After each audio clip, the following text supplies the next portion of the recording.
Hello friends, welcome back to my channel. તો આજનો video ખૂબ જ ખાસ છે કારણ કે આજના વિડીયોમાં હું તમારા માટે એવી બધી ટિપ્સ લાવી છું જે તમે પહેલાં ક્યારેય પણ નહીં જોયો.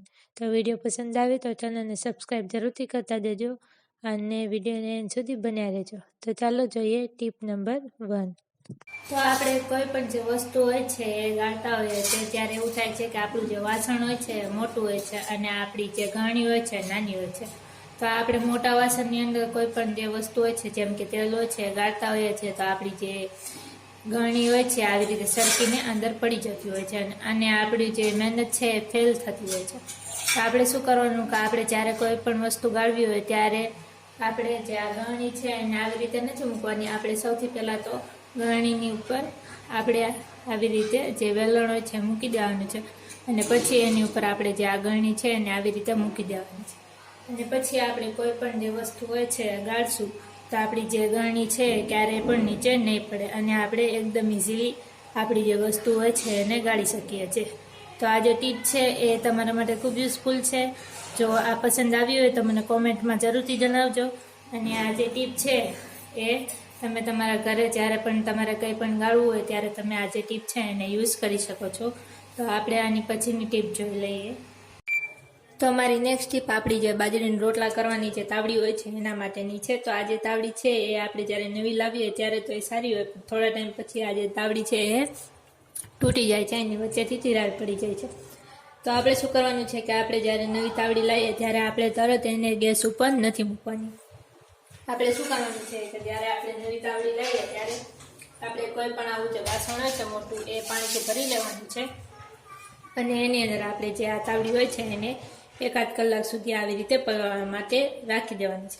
તો આવી રીતે તમે 1-8 કલાક સુધી આને પલળવા માટે રાખી દેશો તો આપણી જે તાવડી છે એની અંદરથી ક્યારેય તિરાડ નહીં પડે અને લાંબો સમય સુધી આપણી જે તાવડી છે એ ટકશે પણ. તો આપણે આ જે તાવડી છે એની આપણે હજી એક ટીપ જોઈ લઈએ.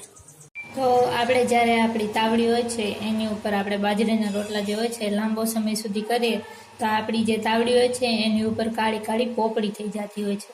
તો આ જે પોપડી છે એને કાઢવા માટે આપણે શું કરવાનું છે કે આપણે ગેસ ચાલુ કરવાનો છે અને ધીમી ફ્લેમે આપણે જે તાવડી હોય છે એને ગેસની ઉપર મૂકવાની છે. પછી આપણે જે આ તાવડી છે થોડી થોડી ગરમ થાય ત્યારે આપણે શું કરવાનું છે કે આપણે કોઈ પણ જે ચાકુ હોય છે ચાકુ લેવાની છે અને એની મદદથી આપણી જે પોપડી હોય છે એને આવી રીતે ઘસીને ચાકુની મદદથી કાઢી લેવાની છે. અહીંયા હું તમને નવી જે તાવડી હોય છે એનું એક્ઝામ્પલ બતાવું છું, પણ જો તમારી તાવડીની અંદર પોપડી થઈ ગઈ હોય તો તમે આવી રીતે એ જે કાળી પોપડી હોય છે એને કાઢી શકો છો. તો આ જે ટીપ છે એ પણ તમારા માટે ખૂબ યુઝફુલ છે. જ્યારે તમારી તાવડીમાં પોપડી થઈ જાય ત્યારે તમે આ જે ટીપ છે એને યુઝ કરી શકો છો. અને આ જે ટીપ છે એ તમને પસંદ આવી હોય તો ચેનલને સબસ્ક્રાઈબ જરૂરથી કરતા દેજો. તો આની પછીની ટીપ આપણે જોઈએ. તો સૌથી છેલ્લી ટીપ આ બિસ્કિટ હોય છે એના માટેની છે. તો આપણે જ્યારે બિસ્કિટ ઘરે લાવીએ તો એનું જે પેકેજ છે એ આપણે ખોલીએ તો પછી જેટલા બિસ્કિટ આપણે યુઝ કરવા એટલા તો આપણે કરી લઈએ છીએ, પણ જે બિસ્કિટ વધી જાય એ બિસ્કિટ હવાઈ જાય છે. તો આ જે બિસ્કિટ છે એ હવાય નહીં એના માટે આપણે શું કરવાનું છે કે આપણે જે આપણો ડબ્બો હોય છે ચોખાનો એ ચોખાનો ડબ્બો આપણે લેવાનો છે અને આ ચોખાના ડબ્બાની અંદર આપણે જે પણ કંઈ આપણા બિસ્કિટ વધેલા હોય એ બધા જ બિસ્કિટને આવી રીતે મૂકી દેવાના છે. તો આવી રીતે તમે ચોખાનો જે ડબ્બો હોય છે એની અંદર બિસ્કિટ આવી રીતે રાખી મૂકશો તો તમારા જે બિસ્કિટ છે એ એકદમ સારા રહેશે અને હવાશે પણ નહીં અને તમે આને ખાઈ પણ શકશો. તો આજનો વિડીયો તમને પસંદ આવ્યો હોય તો આ વિડીયોને લાઈક શેર જરૂરથી કરજો અને ચેનલ ઉપર નવા આવ્યા હોય તો ચેનલને સબસ્ક્રાઈબ જરૂરથી કરતા દેજો. તો કાલે પણ મળશું આવા જ યુઝફુલ વિડીયો સાથે. તો જોતા રહેજો બ્લોગર દિવ્યાની.